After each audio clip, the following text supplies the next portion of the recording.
আপনারা জানেন যে ছাগল এবং ভেড়া এরা মানে দুর্গন্ধ সহ্য করতে পারে না।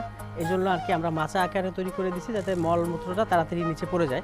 এবং আমরা প্রথম কাজটা হয় কিছু খাবার এবং পানি রেডি করে দিয়েই ছাগলগুলো এবং ভেড়াগুলো চারণ ভূমিতে ছেড়ে দেওয়া হয়।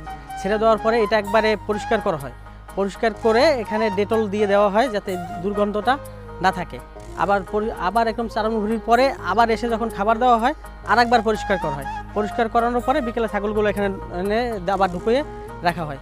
এবং ওখানে সবসময় পর্যাপ্ত আলোর ব্যবস্থা আছে কিনা, পানি দিচ্ছে কিনা, সুষম খাবার ব্যবস্থা ওরা ঠিকভাবে দিচ্ছে কিনা এটাকে পর্যালোচনা করা হয়।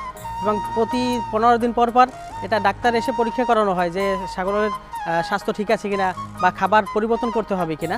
ডাক্তারের পরামর্শক্রমে আমরা ওই ছাগল বা ভেড়ার খাবারটার মানটা নিয়ন্ত্রণ করে থাকি। এবং এখানে দেখা যায় যখন কোনো ছাগল বা ভেড়া অসুস্থ হয় তখন আমরা ডাক্তারই এসেই এই পরীক্ষার মাধ্যমে ডাক্তার যেভাবে সাজেস্ট করে আমরা